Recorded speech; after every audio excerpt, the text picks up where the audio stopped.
Alhamdulillahirabbil alamin alladzi bi ni'matihi tatimmu shalihat wa bi fadlihi tatanazzalu khairat wal barakat wa bi tawfiqihi tatahaqqaqu al maqasid wal ghayat. Asyhadu an la ilaha illallah wahdahu la syarika lah wa asyhadu anna Muhammadan abduhu wa rasuluh.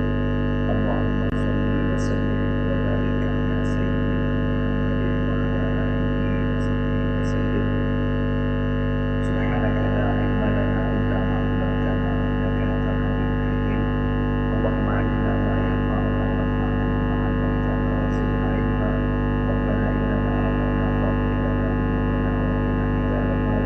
Rabbana la tuzigh qulubana ba'da idh hadaytana wa hab lana min ladunka rahmah innaka antal wahhab. Amin ya rabbal alamin. Allahumma teman-teman sekalian, masyarakat, ulama yang menjaga semoga selalu Allah dan selalu dirahmati oleh Allah Subhanahu wa taala. Kita lanjutkan pada sumber berbahagia ini sedikit kajian kita tentang mengenal pemimpin yang kita idamkan, pemimpin yang kita harapkan di masa mendatang, di masa depan. Di samping kita juga akan membicarakan tentang bagaimana mempersiapkan bagi lahirnya dan adanya pemimpin yang seperti ini. Mari kita lihat, melanjutkan daripada sifat-sifat pemimpin yang disebutkan oleh para ulama kita. Pada sumber berbahagia ini kita akan melihat bagaimana sifat pemimpin yang selanjutnya, yaitu bersikap adil, pemimpin yang adil. Tidak bisa kita pisahkan sikap adil siapapun pemimpin itu. Mau dikatakan akan muslim atau tidak muslim, dan bahkan negara manapun tidak akan mungkin dia tegak kecuali di atas fondasi keadilan. Itu sudah jadi hukum Allah, sunnatullah. Ada sebagian ulama Islam yang mengatakan bahwa walaupun sebuah negara itu lebih kuat daripada negara muslim, tetapi curang di dalamnya, dia tidak akan bertahan. Karena keadilan itu sendiri adalah merupakan sunnatullah fil hayat, dan Allah menyuruh siapa saja, Allah menyukai orang-orang yang berbuat adil. I'dilu fa innahu aqrabu littaqwa. Berbuat adillah karena sesungguhnya keadilan itu lebih dekat kepada takwa. Maka rukun yang pertama sekali paling besar harus ditegakkan oleh seorang pemimpin, orang yang memiliki kekuasaan di atas banyak orang. Nah, dalam menjelaskan masalah keadilan ini, kita akan melihat sebuah surat yang dituliskan oleh kepada Umar. Kita tahu Umar bin Abdul Aziz adalah salah seorang khalifah Bani Umayyah, tetapi ini adalah khalifah yang berkuasa cuma 2 tahun, tetapi beliau berlaku adil sehingga disebutkan sebagai khalifah yang kelima setelah 4 khalifah yang pertama. Nah, ketika beliau terpilih dan diangkat menjadi khalifah pada saat itu, beliau menuliskan surat kepada Imam Hasan Al-Basri. Kita tahu siapa Imam Hasan Al-Basri dalam sejarah, sangat terkenal. Sampai ke Aceh banyak orang memberi nama dirinya dengan Hasan Al-Basri atau Hasan Basri. Karena Basri ini adalah dari Basrah. Hasan ini adalah beliau seorang ulama yang berasal dari Basrah. Sangat terkenal sekali wara beliau dan alim sekali. Ya, Umar bin Abdul Aziz menuliskan surat, dan surat ini beliau menanyakan tentang, beri kabar kepadaku wahai imam tentang seorang pemimpin yang adil itu seperti apa. Jadi ditanya mbak ulama, akan berkuasa. Ya. Maka fakataba ilail Hasan rahimahullah, maka dijawab oleh Imam Hasan Al-Basri, wa kullama idin i'lam ya amiral mu'minin wa qasdi kulli jairin wa salahi kulli fasidin wa quwwati kulli dha'ifin wa nasfati kulli mazlumin wa mafza'i kulli malhuf. Lalu dituliskan oleh Imam Hasan Al-Basri, beliau jelaskan panjang lebar tentang bagaimana pemimpin yang adil itu. Ini kita jelaskan supaya walaupun nanti teguh dapatkan seperti itu hari ini orang, ya Ustaz, sulit sekali kita dapatkan orang seperti ini. Sesulit-sulit kita dapatkan orang seperti ini, tapi konsep keadilan jangan hilang dalam pikiran kita. Ya, konsep keadilan nggak boleh hilang. Walaupun nggak ada contoh di luar, tetapi konsepnya jangan hilang.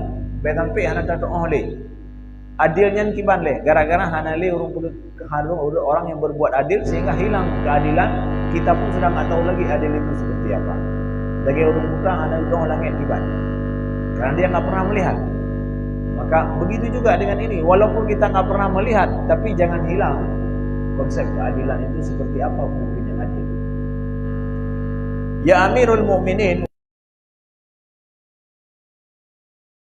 itu adalah uam kullu ma'il. Fungsi imam yang adil itu, wahai Amirul Mu'minin, adalah yang meluruskan setiap yang bengkok dan yang memberikan hukuman terhadap yang berbuat jahat dan yang memberikan kebaikan terhadap segala yang rusak, memberikan kekuatan terhadap orang-orang yang lemah, dan menolong orang-orang yang terzalimi, dan menjadi tempat di mana orang meminta bantu. Itu adalah imam adil, kata beliau. Wal imamul adil ya Amiral Mu'minin, imam yang adil itu, wahai Amirul Mu'minin, karra'i syafiq ala ibilihi rafiq biha. Imam yang adil itu adalah seperti seorang pengembala yang sangat sayang terhadap untanya yang dekat dengannya. Alladhi yartadu la atyabul mar'ah, yang dia akan mencari tempat menggembala untanya yang paling baik. Wa yuzawwiduha an marati'il halak, dan dia akan menjauhkannya dari tempat pengembalaan yang bisa merusak atau membinasakan atau mengganggu daripada gembalaannya. Wa yahmiha minas siba, dan dia akan menjaganya daripada binatang buas. Wa yukinnuha min adal hurri wal qur, dan dia akan melindungi binatang ternaknya daripada kondisi yang amat panas dan kesulitan cahaya secara iklim. Tempat yang baik akan dia cari, kemudian dia akan melihat menjauhkan daripada binatang buas, dan pasti yang terbaik dia akan berikan. Wahai Amirul Mu'minin, kalau engkau nggak tahu imam yang adil, imam adil itu seperti pengembala yang baik terhadap gembalaannya. Kemudian wa imamul adil ya Amirul Mu'minin kal abil han. Imam yang adil itu adalah, pemimpin yang adil itu seperti ayah yang sayang kepada anaknya. Yas'a lahum sigharan wa yu'allimuhum kibaran wa yaktasib lahum fi hayatihi wa yudakhir lahum ba'da mamatihi. Pemimpin yang adil itu seperti ayah yang sayang kepada anaknya.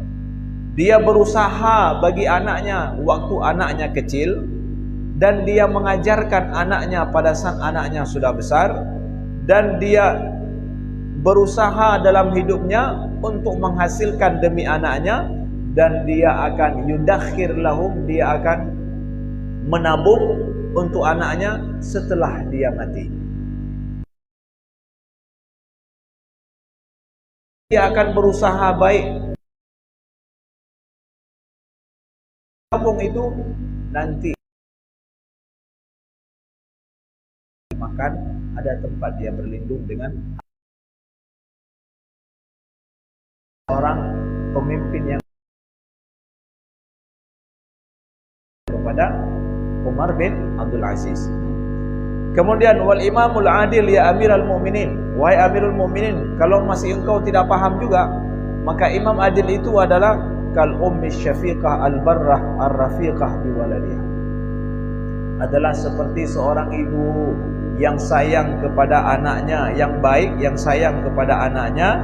Hamalat hukurhan wa wada'at hukurhan, dia hamil terhadap anaknya itu dalam kondisi susah payah, wa wada'atha kurhan, dan dia lahirkan juga dalam kondisi yang kepayahan.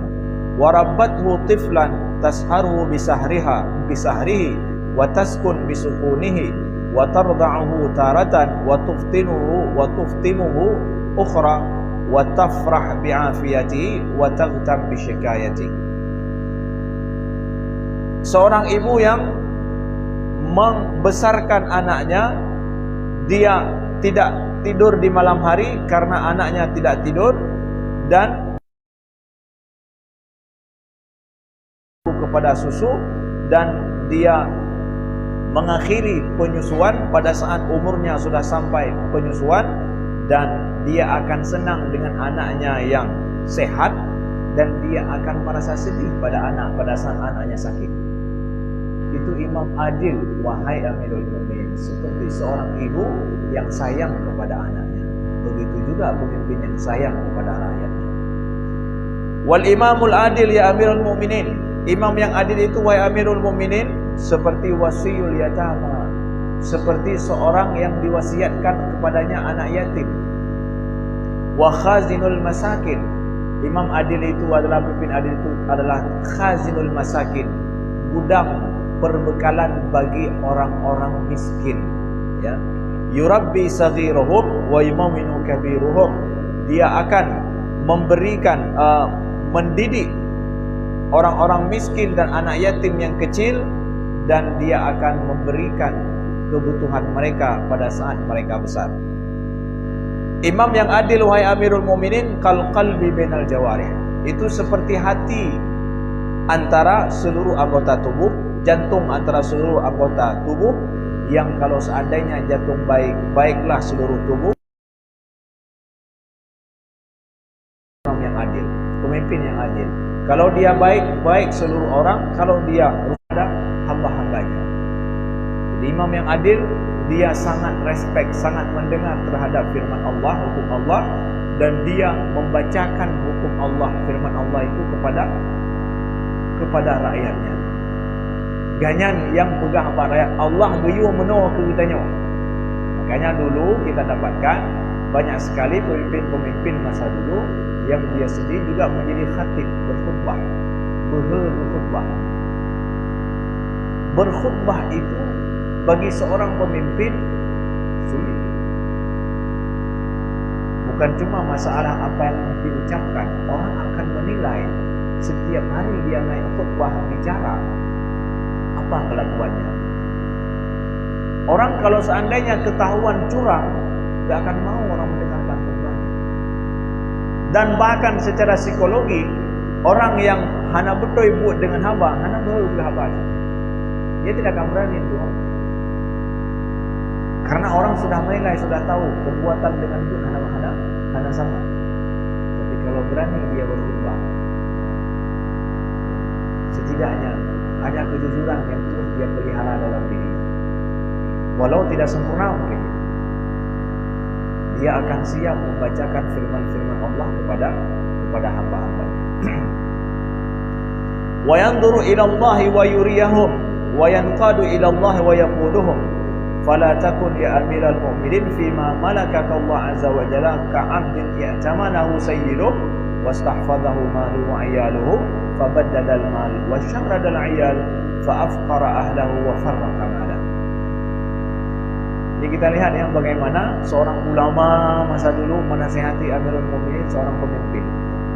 Kata beliau Hasan Al-Basri,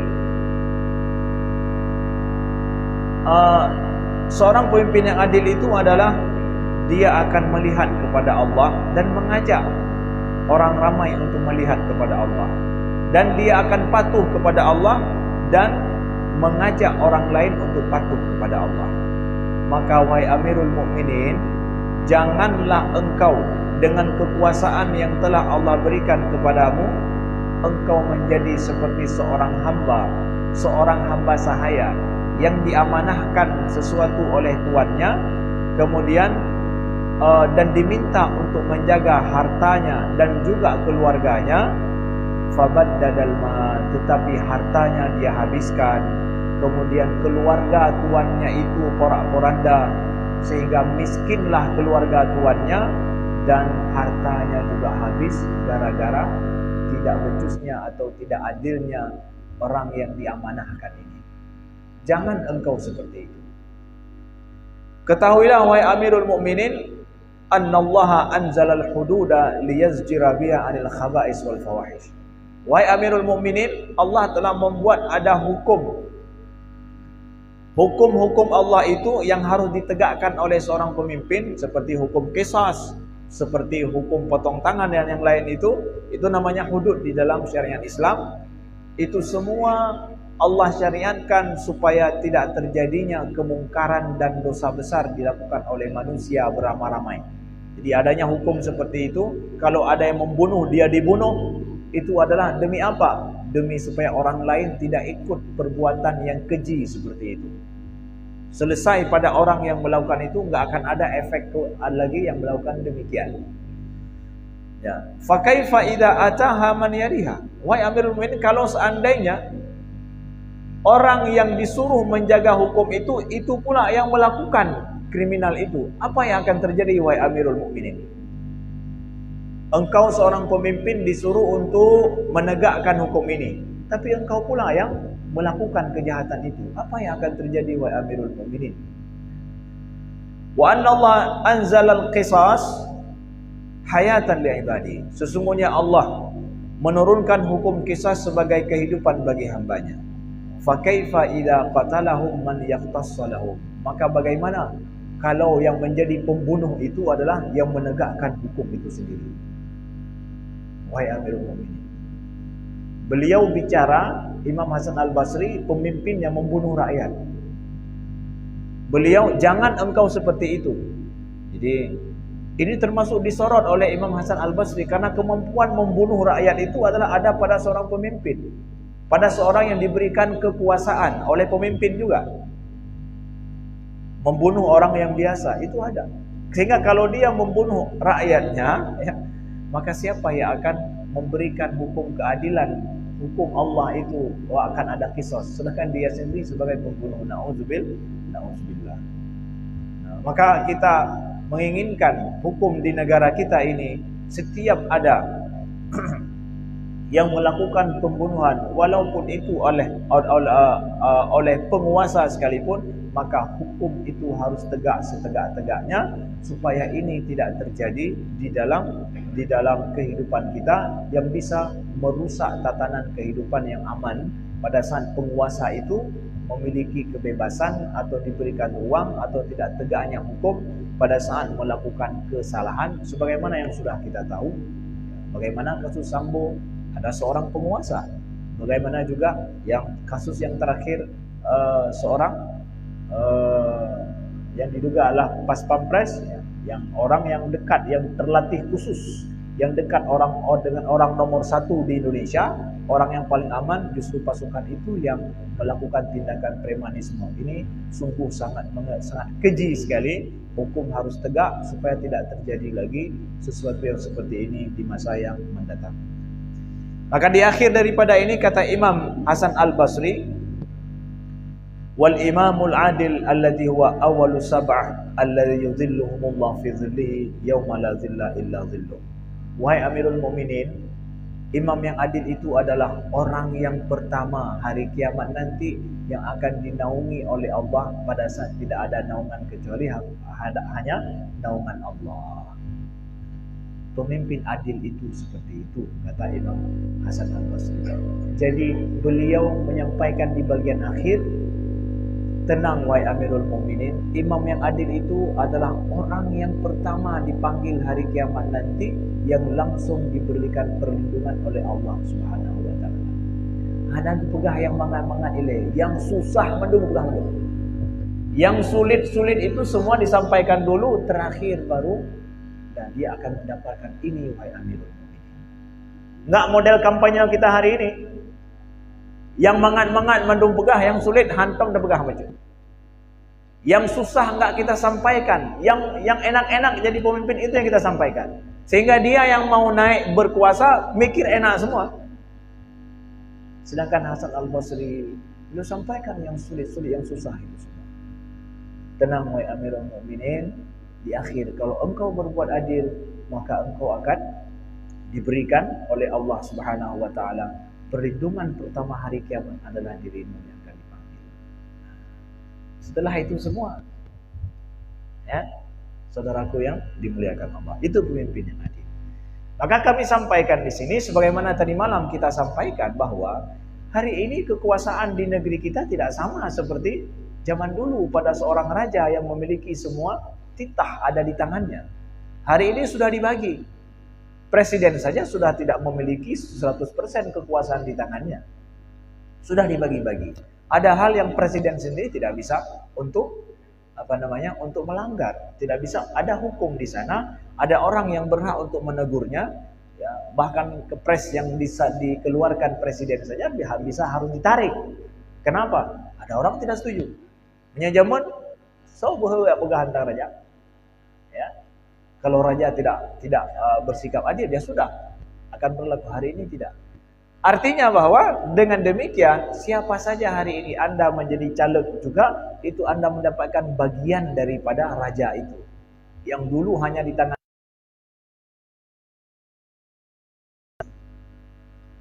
Jadi begitu. Jadi juga harus berbuat adil yang sama. Lalu kemudian hadis Nabi SAW, Nabi sampaikan kepada kita tentang siapa a'immatikum alladzina tuhibbunahum wa yuhibbunakum. Rasulullah dalam hadis yang sahih riwayat Imam Muslim, Nabi sampaikan, sebaik-baik pemimpin kalian adalah yang kalian mencintai mereka, alaihim wa yusalluna alaikum. Dia berdoa kepada kalian dan kalian berdoa kepada mereka. Jadi kita saling mendoakan. Kita cinta kepadanya, kita doakan dia, dan dia juga pemimpin mendoakan kebaikan kepada kita. Makanya disunahkan, bukan disunahkan, menjadi tradisi di kalangan para ulama juga dalam khutbah kadang mendoakan pemimpin itu. Kalau pemimpin itu baik, disuruh untuk mendoakan. Kalau pemimpin itu ganti atau Allah gantikan yang lebih baik. Wa syiraru a'immatikum alladziina tubghidunahum wa yabghadunakum. Maka sejahat-jahat pemimpin kalian adalah yang kalian membencinya, dia juga membenci kalian. Ya. Tanyo hana galak ke ganyan, ganyan pi hana galak ke tanyo. Itanyo ta petalah ganyan, ganyan dua gagu petalah tanyo. Jadi masalahnya di mana, Bapak? Rakyat kita ini kulit ini. Kemudian watal'anunahum wa yal'anunakum. Kalian melaknat mereka dan mereka melaknat kalian. Saling melaknati, saling mengutuk, saling menyalahkan. Nah, ini adalah kondisi kepemimpinan yang tidak baik, kata Nabi sallallahu alaihi wasallam. Yang kita angkat, yang kita pilih, justru itu yang kita benci. Kemudian yang kita pilih itu dia pula yang membenci kita. Nah, ini kondisi tidak sehat. Ya, kondisi tidak sehat. Maka perlu ada perubahan yang baik terhadap kepemimpinan yang ada di tempat kita kalau kejadian seperti ini.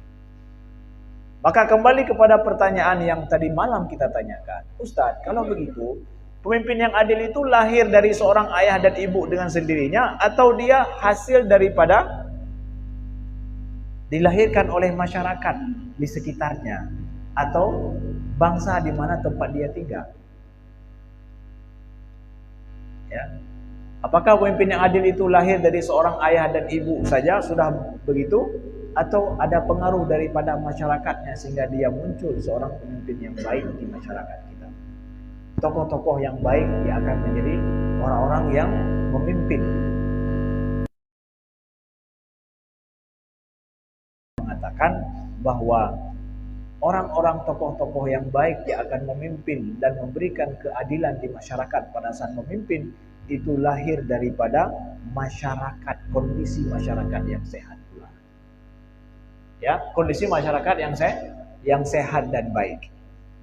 Maka kalau kondisi kemasyarakatan kita dan kehidupan kita tidak terperbaiki, maka akan sulit datang seorang tokoh pemimpin yang baik di masa yang mendatang.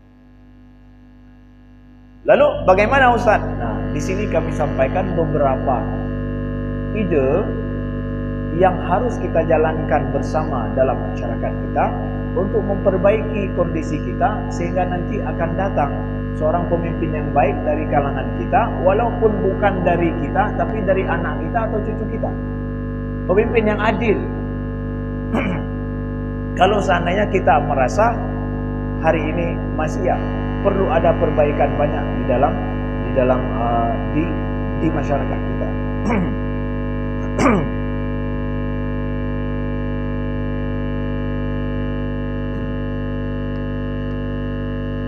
Nah, baik. Apa kondisi masyarakat kita yang perlu untuk kita persiapkan? Atau kita jangan seperti orang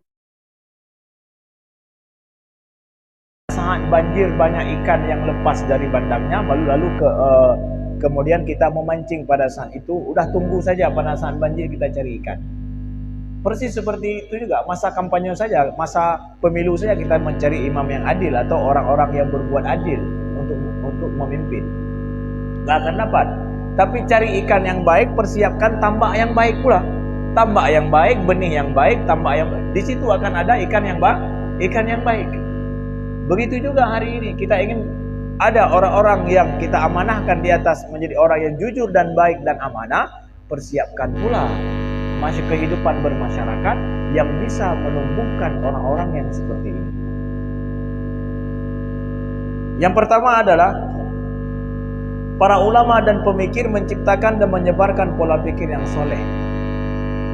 Nah, ini pertama adalah ada di tangan para ulama dan juga pada tokoh-tokoh untuk menyebarkan pola pikir yang baik di masyarakat. Kita tidak bisa hanya mengeluh atau kita tidak bisa hanya menyalahkan. Pola pikir dakwah yang banyak mengeluh menyalahkan itu salah. Dakwah yang baik itu adalah dakwah yang memberikan solusi jalan keluar bagi masyarakat. Enggak elok hari ini kalau kita ngomong masalah agama hanya banyak mengeluh, kemudian banyak menyalahkan. Itu tidak elok. Seorang ulama atau orang yang didengarkan pembicaraannya atau didengarkan perkataannya, dia harus banyak menyebarkan pola pikir yang baik, yang menyatukan bukan memisahkan, ya, yang memberikan solusi apa masyarakat harus buat, bukan tambah bingung. Tidak baik hari ini kalau kita ngomong di depan ataupun didengarkan perkataan kita, orang-orang tokoh-tokoh atau siapa saja alim ulama yang setelah beliau bicara atau setelah itu karu mulutnya, kemudian tidak memberikan solusi, menambah masalah. Tidak bisa, itu harus dirubah. Sehingga kondisi masyarakat itu sehat, ya. Para ulama, para tokoh pemikir harus menyebarkan pola pikir yang sehat di masyarakat, memberikan lebih kepada solusi, ya, berikan solusi kepada masyarakat. Kemudian sistem pendidikan yang baik dan iklim lembaga pendidikan yang sehat. Selanjutnya kembali kepada apa?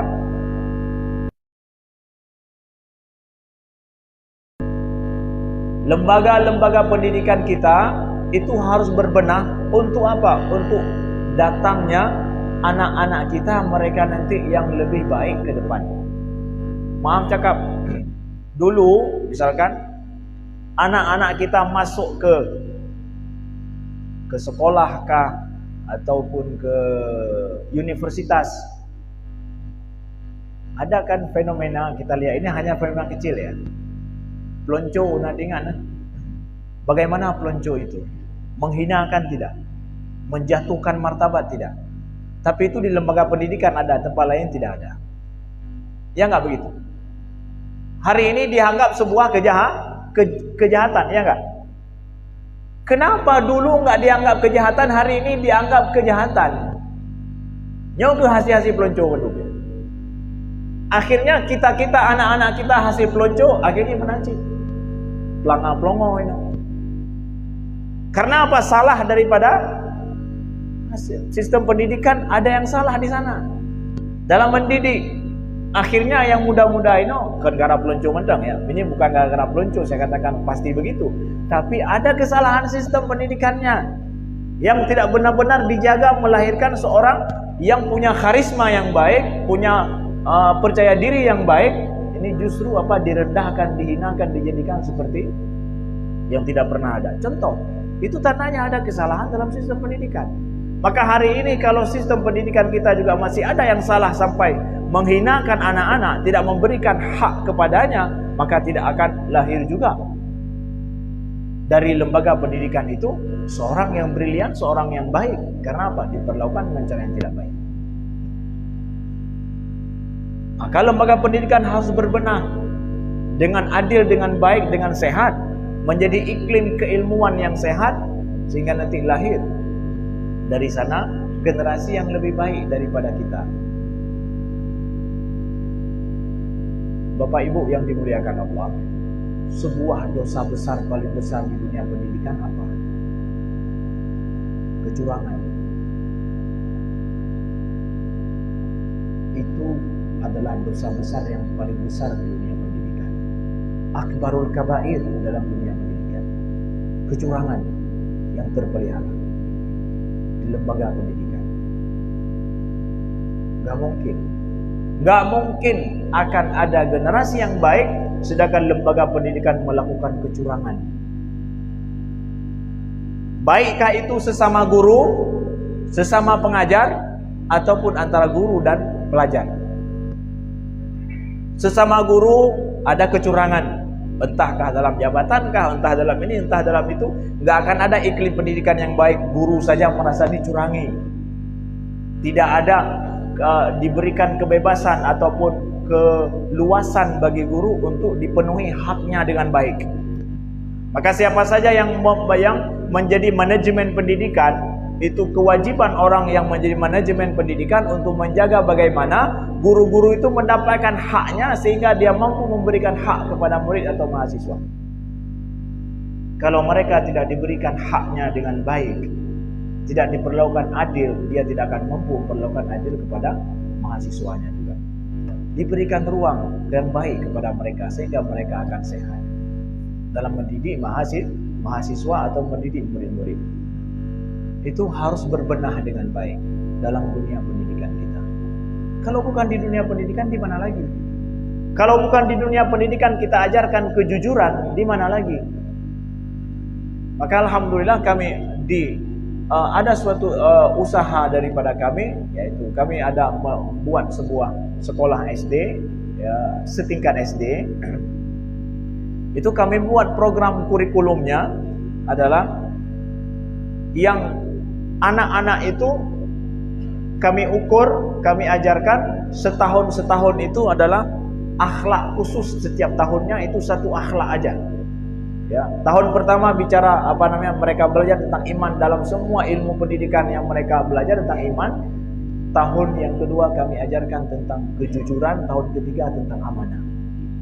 Kejujuran, amanah. Tahun kedua jujur, sidq. Tahun kedua adalah amanah. Dia naik kelas tidak naik kelas, ukurannya adalah kejujurannya. Kelas 3-nya juga naik kelas tidak naik kelas, ukurannya amanahnya. Jadi ukurannya itu. Jadi dia belajar bahasa Indonesia, dia belajar ilmu-ilmu yang lain, itu semua adalah dalam bingkai itu semua. Di format khusus. Kita sekarang harus mempersiapkan lembaga pendidikan yang betul-betul menanamkan akhlak seperti itu kepada anak. Hasil yaitu buku mudah-mudahan dalam hari-harinya. Lembaga pendidikan harus berbenah. Kemudian sosial masyarakat yang menghargai orang cerdas dan mendukung aktif pada aksi kebaikan. Kita ingin mempersiapkan masyarakat kita untuk pemimpin yang baik. Bagaimana juga adalah sosial masyarakat yang saling menghargai orang cerdas, orang baik, ya, dan kita menghargai aksi-aksi kebaikan. Jadi Bapak Ibu yang dimuliakan Allah, coba lihat masa kita, ada enggak kalau orang yang baik dan jujur, dia harus berikan penghargaan kepada orang-orang yang baik, berikan tempat kepada orang-orang yang mampu memberikan ide-ide baik. Makanya ide-ide baru itu akan lahir, akan ada di masyarakat, di uang, modalnya diputar di minimarket, lalu kemudian uangnya ataupun laba setiap bulan masuk ke masjid untuk program kebaikan di masjid. Itu ide baik. Ide baik. Dan ini nggak lahir kecuali dari lingkungan-lingkungan yang baik. Lalu sekarang kita hargai nggak itu? Masyarakat yang memberikan hukum nyanpunya, apakah rame yang Kubro atau rame yang Tanjung? Itu namanya. Masyarakat mampu nggak menerima kebaikan, ide baik? Kalau misalkan institusi justru datang, ya, membackup, ya, kami dari kantor wali kota, air akan kami ambil selalu dari minimarket ini untuk mendukung masjid. Itu dapat dukungan. Kami dari kantor Kodim, kami akan air ada dari sini, dapat dukungan. Contoh,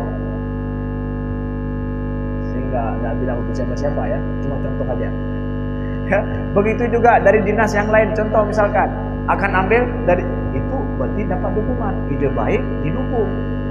Kalau model begini masyarakat, bukan sebaliknya. Kalau Anda mau jujur, payah minggir ke samping.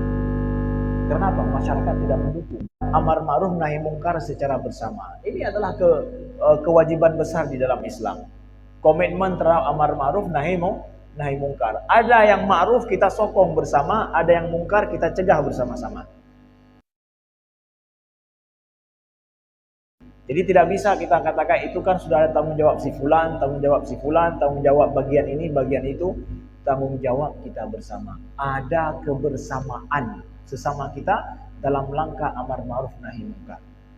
Hanya dapuo, menyedapkah bahwa yang ipantenya, mesti contoh, yang ipantenya pakan Satpol PP-nya hanai kontrol. Kita kan mudah mengatakan begitu. Kita nggak merasa terpanggil untuk itu, kita akan berikan tanggung jawab kepada orang lain. Kenapa? Bahwa kadang pemerintahan sanggup, rakyatnya yang masyarakatnya yang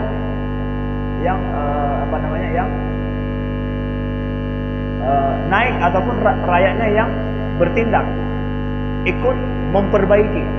Berarti menunjukkan masyarakat itu ada kebaikan di sana. Masyarakat harus ada komitmen terhadap amar ma'ruf nahi mungkar, sehingga nanti akan ada pemimpin yang baik yang lahir di antara kita. Selanjutnya adalah bagian yang terakhir, mungkin kami sampaikan.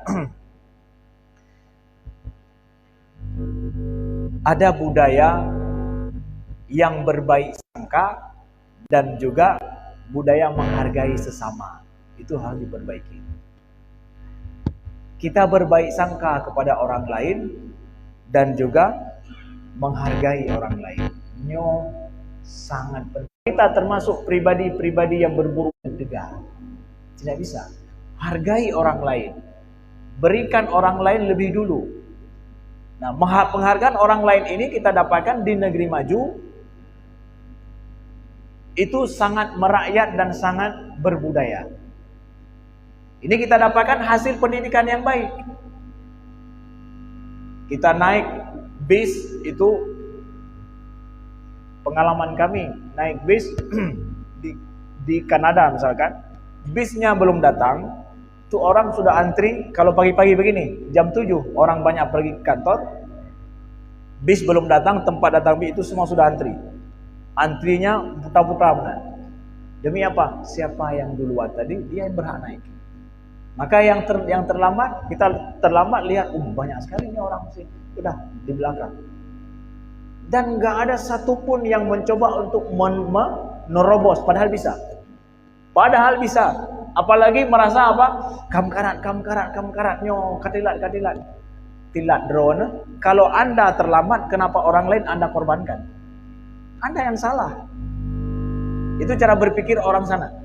Kalau Anda yang salah, kenapa kami yang harus terkorbankan? Kami punya hak ini, kenapa Anda yang mengambil hak saya? Anda yang salah. Kan logika ini berlaku di tempat kita. Umah lagi mahlun tilat, umah lagi mahlun karena aja. Drone yang salah, gom dikorbankan. Lalu kemudian minta maaf. Ini pola pikir salah. Kenapa enggak mengakui ya saya salah dan saya terlambat, saya berhak untuk tidak mendapatkan hak saya karena saya yang salah. Nyohana ka pupuk salah, hak pupuk cik. Yang korbankan orang lain. Sampai misalkan yang bekerja di instansi pemerintahan, misalkan ini tinggal 2 hari lagi ini. Bapak kenapa terlambat ajukan? Oh karena ini, karena itu. Akhirnya kita sogok habis-habisan, dia selesaikan ini. Dia yang kita buat berdosa, padahal kita yang bersalah. Ini nggak berlaku di negeri maju. Anda yang bersalah, kenapa saya yang tanggung dosanya? Anda yang tanggung. Lanjut kawan sekali, kan berlaku katanya. Ada penghargaan kepada orang lain. Saya yang bersalah, saya tanggung di situ.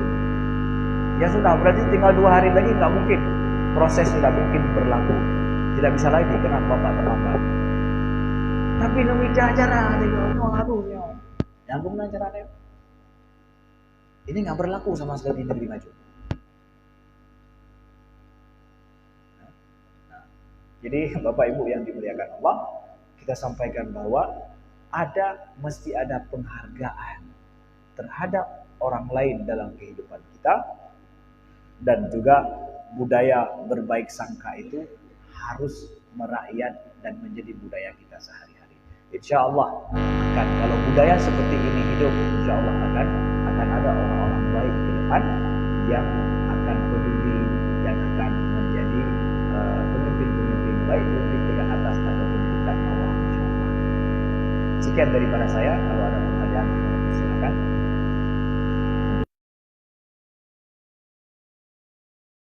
Jadwal silakan untuk keluar ataupun belajar silakan.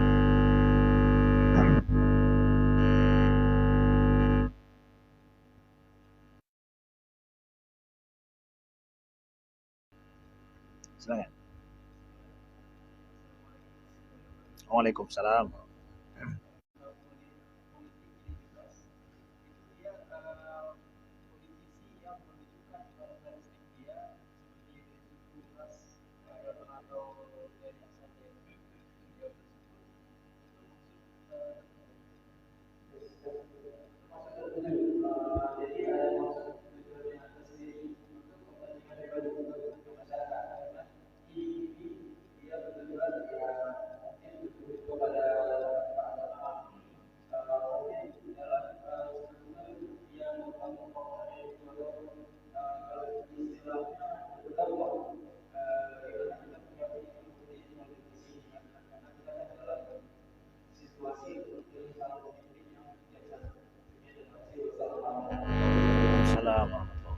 Ini pertanyaan dari remaja kita. Bagaimana kita ini mempersiapkan diri kita untuk memilih politikus-politikus atau pemimpin-pemimpin kita nanti, baik di legislatif ataupun di eksekutif nanti yang menjadi pemimpin kita. Bagaimana cara kita memilih mereka yang baik? Ini pertanyaan to the point dan langsung, ya, yang ingin diharapkan. Karena dikatakan bahwa kan hari ini ada orang yang kadang pergi ke tempat-tempat agama, tempat-tempat sekolah atau tempat pendidikan hanya berkedok saja, tapi nanti justru bukan seperti itu. Itu yang terjadi selama ini katanya. Ya. Bagaimana kita harus bisa memilih pemimpin itu atau sosok-sosok yang seperti itu secara baik. Bapak Ibu yang dimuliakan Allah, setiap proses tahun demi tahun yang kita jalani itu semua adalah proses pembelajaran dalam politik kita. Bagaimana tahun lalu kita pemilu, hari tahun ini seperti apa? Setiap tahun dan masa ini ingat itu adalah masa pembelajaran dan pengalaman politik kita bagi bangsa kita. Apa yang terjadi tahun lalu yang tidak benar jangan ulangi lagi tahun ini. Harus seperti itu. Apa yang tahun lalu kita lihat yang tidak wajar baik dari sosok dari yang itu, maka harus menjadi pembelajaran bagi masyarakat seterusnya. Harus begitu. Kalau tidak, kita akan terus jalan di tempat dalam pembelajaran ilmu kehidupan berpolitik yang sehat di masyarakat. Ini yang pertama pelajaran harus kita ketahui untuk membangun kesadaran masyarakat kita yang lebih sehat, lebih baik. Kita sampaikan dari masjid, karena dari masjid kebaikan itu harus ditularkan dengan baik. Nah, dari sini saudaraku yang dimuliakan Allah, kita selaku seorang muslim akan memilih dari sisi bahwa yang saya pilih ini, saya tidak akan berdosa dengan Allah yang pilih. Kita nggak mampu membuat standar untuk semua orang. Hari ini misalkan saya ingin memilih siapa di antara mereka-mereka ini Ustaz yang berhak saya pilih. Kita buat standar umum. Anda kata, bagi hakulah bagi Ustaz Pegabuno yang adil, yang warak dan takwa secara umum, kadang sulit untuk kita tahu dari diri seseorang, ya.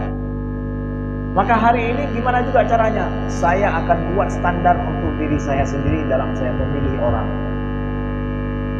Siapa yang saya pilih, yang saya tahu saya tidak berdosa dengan Allah saat saya pilih. Sejauh ilmu yang saya miliki hari ini, orang ini insya Allah akan berdosa dengan. Tapi kemudian ternyata dia berubah Ustaz, itu nggak ada urusan kita, nggak ada urusan kita. Kita akan pasang pada diri kita yang secara adat, secara agama, secara akhlak, secara adat kita, orang yang saya pilih itu adalah orang yang saya kenal, orang yang saya tahu, dan yang saya kenal, saya tahu itu orangnya adil-adil saja, baik-baik saja. Jangan kita pilih orang yang kita tidak kenal. Kita pilih sama dengan kita bersaksi orang itu baik, padahal tidak demikian. Kita harus tanggung jawab. Yang kita pilih itu orang yang kita kenal, kita tahu. Sesudah kita tahu adalah kita tahu yang baik, bukan kita tahu yang jahatnya. Itu harus kita jadi patron akhirnya. Jadi patron. Akhirnya Ustaz, kalau begitu yang saya kenal orang-orang dekat, ya silakan. Kalau memang orang dekat yang kita kenal, yang kita tahu, ya, dia adalah baik, silakan jadikan dan berikan amanah kepadanya.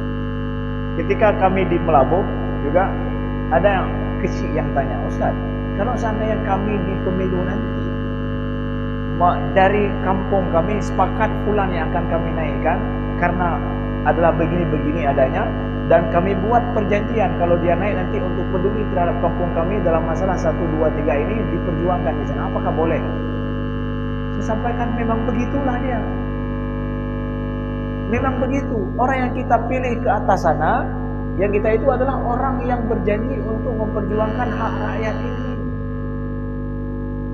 Yang selama 5 tahun dia diberikan amanah itu, setiap hari, setiap saat dia akan ke kampung kita. Bukan nempel gambar saat mau pemilihan, nempel gambar lagi setelah 4 tahun lebih ya tahun lalu dia nempel gambar yang sama. Hari ini nempel gambar yang sama juga, tapi nggak pernah turun ke masyarakat. Maka bagus kalau seandainya kampung A, kampung B, kampung C, kami sepakat nih menurut. Nyong tanya nama masalah irigasi, oh nyong nama masalahnya, kampung tanya ada masalah bersama ini. Kita harus naikkan 1, 2 orang untuk selalu peduli masalah kita ini, disuarakan. Memang begitu. Dan kita tahu dia baik, atau bahkan mungkin orang kampung kita. Nyanyi orang kampung Dayo, tak ada pegak kayaknya. Dia akan perjuangkan ini masalah kampung kita, masalah perlu kampung Dayo, masalah irigasi yang masalah salurannya yang perlu dibuka sungai Lebaru misalkan di situ. Silakan pilih, memang begitu sayangnya. Ya, begitu ya. Jadi ada begitu. Kalau hari ini secara 100% buat susah dan tahu, maka buatlah adanya perjanjian bersama untuk kebaikan bersama. Yang siap, yang kita tahu siap untuk membela kepentingan dan juga urusan kita di kampung kita atau di kabupaten kita kah, seperti itu supaya arus ini sehat adanya. Begitu. Ya, silakan.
baik. Bapak Ibu yang dimuliakan Allah, ini pertanyaannya bagus. Sekarang kita melihat ada sosok yang lebih baik, lebih bijak, lebih benar dan lebih mampu, ya. Bukan cuma baik dari sosok pribadinya, saya punya kemampuan sebagaimana kita sampaikan tadi malam. Tapi dia bukan dari kelompok kita. Yang dari kelompok kita adalah yang ada si fulan, tapi ya. Memantah hai gubler kadang ya. Tapi gimana pula nya cik ulun tanya, bajai nanya tu, ya. Gimana Ustaz tu? Saudaraku yang dimuliakan Allah, politik itu adalah seni di dalam kita mencari kemaslahatan yang lebih baik, lebih besar secara bersama-sama. Terlambatnya lahir sosok-sosok yang baik di kalangan kita, yang memimpin kita, ini gara-gara ini. Bapak punya kelompok sendiri nak kampung ron, kemudian ganyan nak kelompok sendiri nak atado. Kalau masing-masing kita tidak mampu melihat kemaslahatan di luar kelompok kita yang lebih baik, lebih bagus, maka tidak akan pernah ada orang-orang yang terbaik yang lahir di sana. Masing-masing kita hanya ingin sesuai dengan kelompok. Kalaulah kelompok yang kita perjuangkan ini memang berkompeten, baik orangnya, itu lain cerita. Ini masalahnya seperti itu tadi. Adalah memang kita tahu memang cong urang. Mau gimana juga cik urang tanya. Jadi yang menjadi ukuran kita memilih itu adalah bukan ukuran kompetensi yang kata Nabi. Ya, ahli.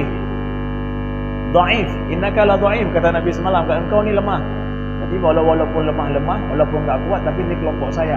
Berarti kita masih kumpulan kelompokiyah itu lebih besar daripada melihat kemampuan, melihat maslahat besar yang lebih baik. Maka itu akan terlambat di masyarakat kita lahir orang-orang yang terbaik. Justru sekarang ketika melihat, oh dari sini lebih baik, kelompok kita lebur, kelompok kita menyatu dengan yang lain. Kenapa? Oh itu lebih baik kalau kita naikkan, lebih kuat. Cuma nanti bagaimana eksistensi kelompok kita ada perjanjian-perjanjian di sana, ada kesepahaman bersama. Begitu kita rajut supaya lebih sehat.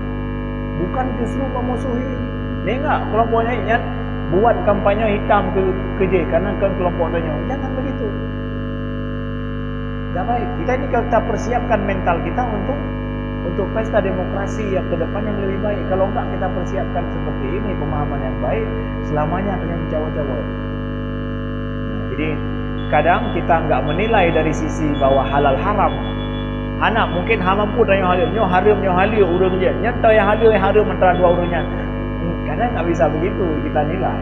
Tapi memang dari adat, dari kehidupan kita hari-hari kita tahu ini lebih kompeten oleh saya, kawannya, saya ininya, saya paham betul siapa orangnya. Dan masyarakat bisa menilai. Maka begitu. Selama itu kemampuan untuk menghargai keahlian itu juga bagian budaya sebuah masyarakat yang harus ditumbuhkan supaya iklim politik kita, lahirnya pemimpin yang baik itu akan datang ke depan.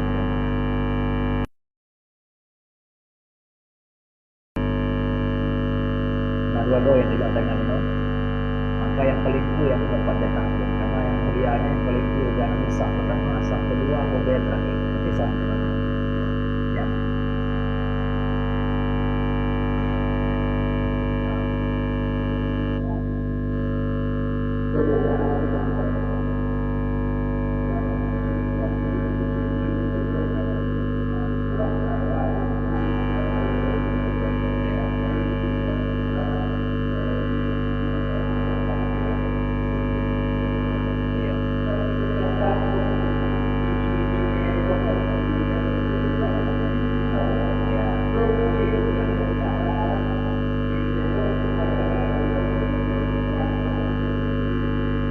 Adil.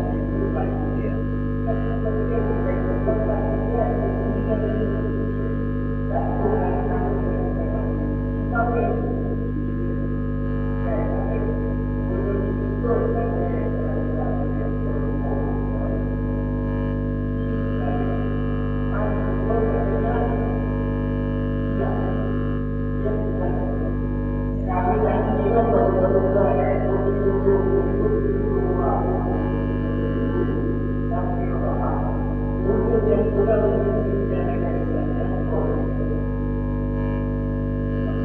Baik, terima kasih. Baik. Jelas tadi yang ditanyakan Bapak Ibu yang dimuliakan Allah, untuk berubahnya suatu kondisi itu perlu waktu yang lama, perlu perjuangan masyarakat yang lama. Belanda saja kita diusir oleh pejuang-pejuang kita berapa lama? Hah? Padahal trade, 50 tahun kan? 50 tahun, bahkan sampai 70 tahun. Dipegang beliau tahun 11 Belanda. Amunisi dan padumbuh generasi kada dalam usia Belanda. Anak putus nafas orang terus dari generasi ke generasi terus. Maka orangnya yang dipegang apa? Dalam masanya ke-70 tahun, ke-78 tahun tadi bu, ya, yang dipegang. Atau 70 tahun kah? Mana yang pahilong zero? Ibaratkan negara itu yang berjuang usia Belanda belum merdeka. Kita juga begitu, untuk mewujudkan sistem yang adil, orang-orang yang baik, harus setiap tahun, setiap masa ini harus kita buat pembelajaran baru terus. Jangan sampai melakukan kesalahan yang sama. Oh, dah pegah yang awal hendak pahit dengku, maka cari yang lain. Yang kalau kamu peduk tidak makan dengku hendak pahit, minta yang lain. Baik kalau dengku hendak pahit, urun tak jila menjuk gara-gara hijau peng. Kami cerita dor sama berarti. Pakai urun tak dipilih peng hijau le. Oh, sama dengan cik. Don sama. Don termasuk kita bagian daripada perusahaan. Jadi hukum uang bekerja, bukan hukum akal yang bekerja. Maka kalau kita ingin wujudkan yang sehat, kita wujudkan politik kita ke depan tidak ada berlaku politik uang, tetapi adalah politik akai yang hijau. Drone betul-betul, lagi mensudah buka kecilnya, kecil je pakai untuk DPRK contoh kecil. Nyom betul-betul kamu neduk mantang, kamu yang akan perjuangkan drone. Anak pun berdebit sen, tapi nyo yang harus perjuangkan. Maka dia akan bertanya secara moral, mana itu kita buat dua gede. Pernah kejadian kita bisa untuk menasehatinya dengan bijak. Tapi hari ini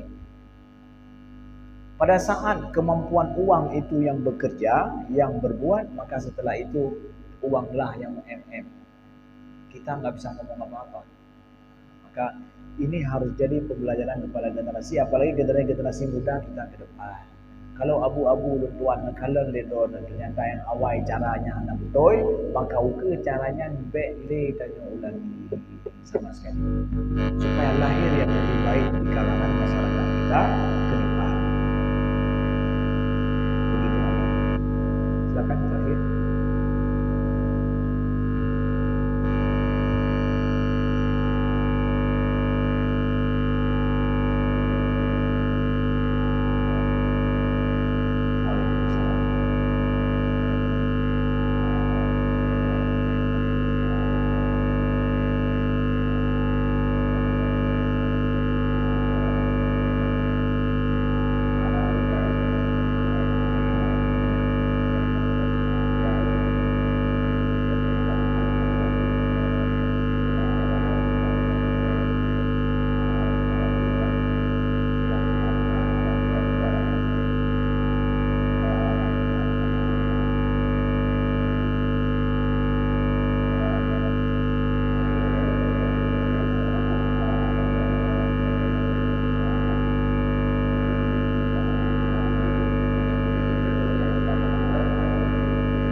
Silakan to the point, mau ditanyakan apa?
Baik. Ya, di dalam Al-Quran Allah sampaikan fazadahum bastatan fil ilmi wal jism. Pada saat orang Yahudi itu pemimpin yang mereka yang dicalonkan oleh Allah, pemimpin mereka itu adalah yang Allah berikan kemampuan bastatan fil ilmi wal jism, diberikan kelebihan dalam segi ilmu dan juga dari segi jismon. Jismon itu jasad yang kuat sesuai dengan masanya. Pada masa itu adalah orang Bani Israel ini mereka berperang, maka perlu kepada jasad yang kuat, pemimpin jasad yang kuat, dan juga perlu kepada ilmu, betul jelas perlu kepada ilmu. Hari ini perlu kepada apa? Apakah kita dalam kondisi perang? Nah, mungkin bukan kondisi perang kita, maka perlu kepada apa? Maka perlu kepada keberanian tadi. Ya, kondisi mungkin tidak sehat, auranya tidak sehat, iklim tidak sehat, maka perlu kepada sosok yang berani plus dengan ilmu, tentu ilmu dan sosok yang berani. Maka sifat yang seperti ini yang punya nilai dan punya akhlak yang baik dan punya visi yang baik, maka itu yang harus kita tonjolkan sebagai orang-orang yang di depan yang mampu membuat perbaikan-perbaikan yang lebih baik ke depan.